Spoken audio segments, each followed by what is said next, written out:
we are covering sensory and perceptual development, a critical piece of the CDA Competency Standard 2, which focuses on advancing children's physical and intellectual competence. The CDA exam will test your ability to not just define sensory development, but to apply this knowledge by planning appropriate activities and, most importantly, adapting them for individual children's needs. While most people know the 5 basic senses, for the CDA exam, you must demonstrate understanding of all 7. Beyond sight, hearing, smell, taste, and touch, you need to know the vestibular sense, which governs balance and spatial orientation, and proprioception, which is the awareness of one's body in space. An exam question won't just ask you to list these. Instead, it will give you a scenario, such as a 4-year-old is observed frequently crashing into soft furniture on purpose and loves tight hugs. What type of sensory input might this child be seeking? The correct answer would relate to proprioceptive input, as these actions involve deep pressure to the muscles and joints. This demonstrates your ability to connect a child's behavior to an underlying sensory need. The exam heavily favors scenario-based questions, where you must select the most effective activity. For example, you might be asked to choose the best activity to support multisensory development for a group of preschoolers.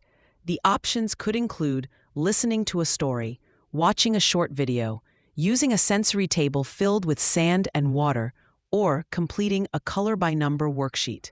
The sensory table is the strongest answer because it actively engages multiple senses at once: touch, sight, and even hearing.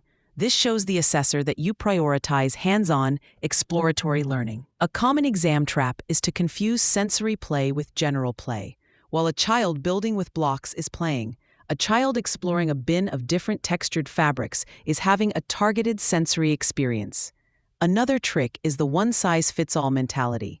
The exam will test your understanding of sensory integration, which is how the brain organizes all this input.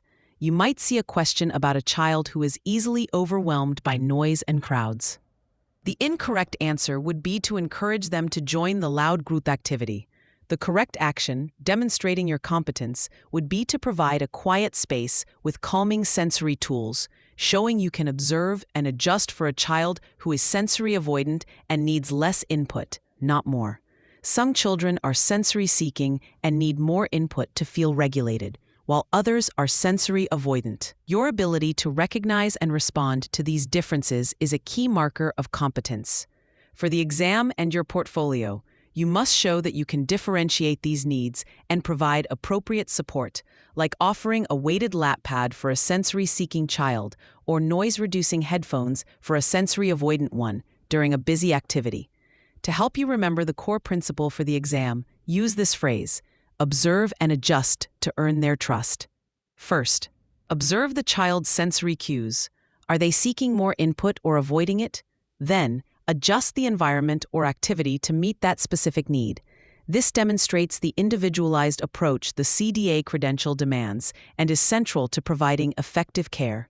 For free practice questions, AI-powered explanations, and more exam prep tools, visit openexamprep.com. That's openexamprep, all one word, .com.